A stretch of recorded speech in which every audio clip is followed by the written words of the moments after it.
Assalamualaikum warahmatullahi wabarakatuh. Perkenalkan, saya Nur Ainsya Fitri dengan NIM 8565111736. Saya merupakan mahasiswa semester 7 dari program studi Pendidikan Guru Sekolah Dasar UPBJJ Universitas Terbuka Pekanbaru. Di sini saya akan melakukan tentang percobaan praktikum sifat cahaya. Ada dua percobaan yang akan saya lakukan. Yang pertama yaitu percobaan pemantulan cahaya dan percobaan pembiasan cahaya. Adapun alat dan bahan yang perlu saya sediakan diantaranya yaitu Baiklah, di sini alat dan bahan yang perlu saya sediakan diantaranya yaitu ada cermin datar, ada cermin cembung, cermin cekung, lampu senter, busur derajat, kertas putih, lilin, layar atau tabir kertas, serta celah cahaya. Dan ada buku Praktikum IPA di SD sebagai buku panduan saya untuk melakukan percobaannya.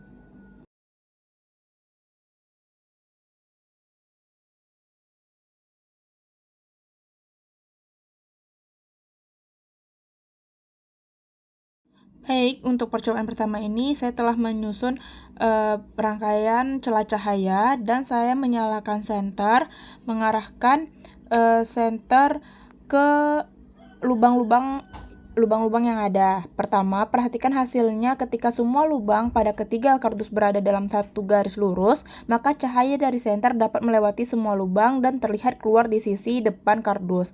Berkas cahaya tampak jelas dan lurus. Oleh karena itu, menunjukkan bahwa cahaya hanya bisa melewati lubang-lubang yang berada pada satu garis. Jadi, cahaya bergerak dalam garis lurus, tidak berbelok ataupun membengkok.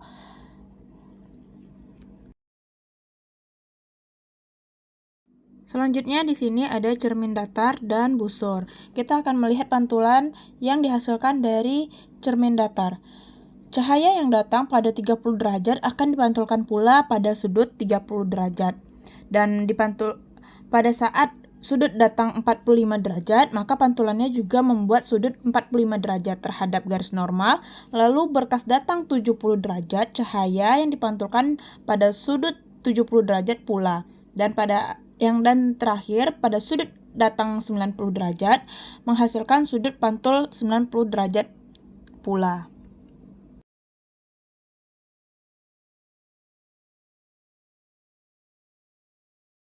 Sekarang kita akan amati sifat bayangan pada cermin datar menggunakan lilin.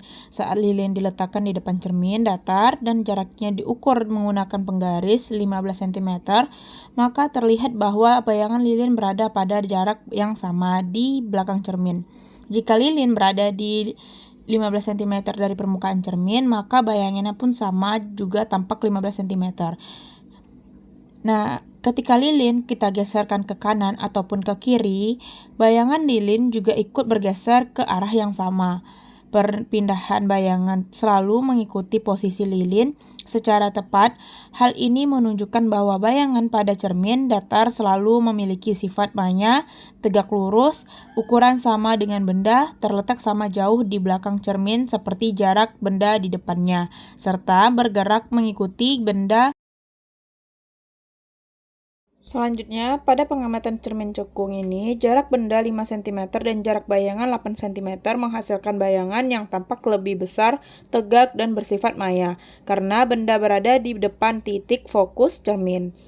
Pada jarak benda 10 cm dan jarak bayangan 4 cm, terlihat bayangan tampak terbalik dan diperkecil menandakan bahwa benda berada di luar titik fokus ke lengkungan cermin cekung, sementara pada benda yang berjarak 20 cm dan jarak bayangannya 2 cm, terlihat bahwa bayangan menjadi semakin kecil dan tetap terbalik.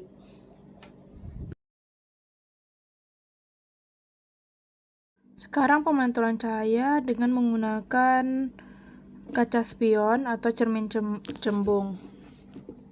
Di sini setiap Sinar cahaya yang datang akan dipantulkan seolah-olah berasal dari satu titik di belakang cermin yang disebut titik fokus maya.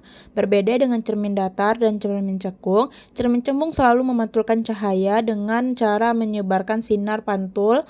Akibatnya bayangan yang terlihat melalui kaca spion tampak maya, tegak, diperkecil, dan terletak di belakang cermin. Berikutnya kita akan melakukan percobaan sederhana mengenai pembiasan cahaya.